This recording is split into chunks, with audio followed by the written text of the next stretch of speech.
the multimedia production team presents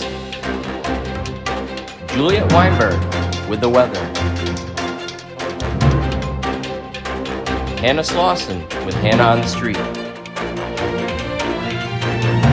Claire Barone, Cooking with Claire,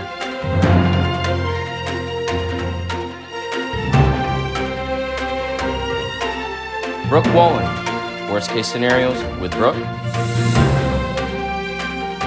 and Sienna Huther, Huther's Helpful Hints.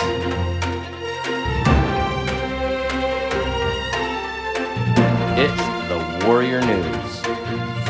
Hello and welcome back to this week's edition of the Warrior News. I'm your host, Claire Barone. And I'm Brooke Wallen. Coming up on the Warrior News, Worst Case Scenarios with Brooke, Weather with Juliet, Cooking with Hannah, Huther's Helpful Hints, and Claire on the Streets. Today is Monday, May 24th, and over the weekend, our school performed their production of Godspell, directed by our very own Mrs. Ratton.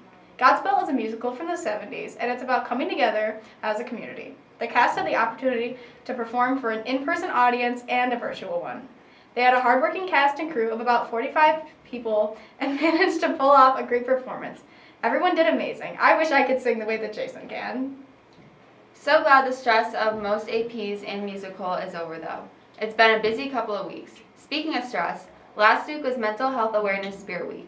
Students all throughout the week wrote positive messages, worked to better themselves, and you weren't seeing double. That was Tin Day, to team up against stigma. And to finish up the week, we saw a sea of colors on tie-dye Thursday and green for Friday. Now let's head over to my house where we'll check out this week's worst case scenario. Hey guys, welcome back to Worst Case Scenarios with me. Let's randomly choose our scenario for this week. How to avoid being struck by lightning. If there is loud or frequent thunder, that indicates that lightning is approaching. When you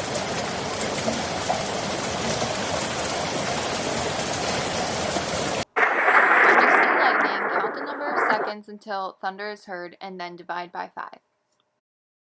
If the time delay between seeing the lightning and hearing the thunder is fewer than 30 seconds, seek a safer location immediately. Thanks for watching this edition of Worst Case Scenarios. Now back to the studio. Wow, this is very fitting for the fluctuation of weather that we've been having. You never know what you're going to get in upstate New York. And speaking of weather, let's get the rundown for this week's forecast with Julia. Thanks, Claire. The weather's finally getting warmer. We're supposed to have a high of 93 and a low of 86. Let's hope the warm weather's here to stay. Back to you. Seeing that the weather will be on the up from here, let's get some nostalgia with Hannah, where she'll be making puppy chow, a timeless snack. Puppy chow? Like for dogs? What's next? Real goldfish? I don't think so, but let's see what Hannah comes up with.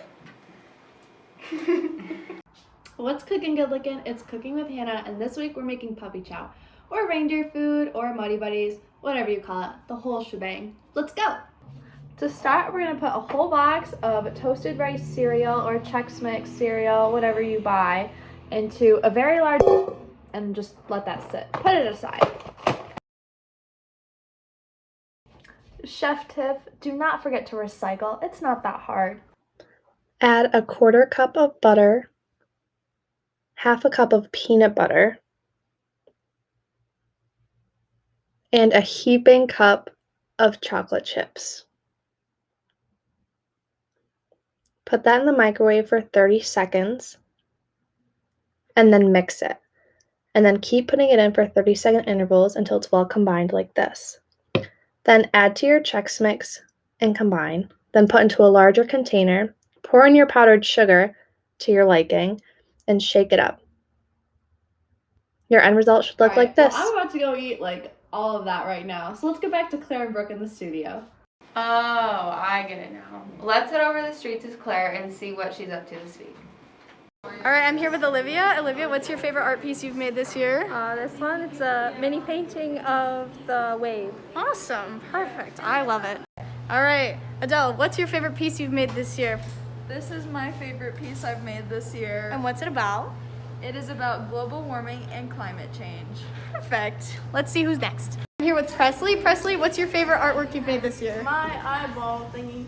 I love it. Thank you. All Hi, I'm here with Abby Notar. Abby, what's your favorite piece that you've made this year? This one. What is it? It's for my AP portfolio. It's kind of about like panic attacking and being alone and isolated. Perfect. Oh, fantastic. Those are some beautiful pieces. We definitely have some talented students at Clinton. I heard Sienna's going to teach us some typing tips. Let's go check it out. Hi, it's Sienna back with Teether's Helpful Hints, and here are some tips for improving your typing speed and accuracy. You need to make sure that you sit up and keep your back straight. Keep your elbows bent at a right degree angle, and your wrists can touch the tabletop in front of the keyboard.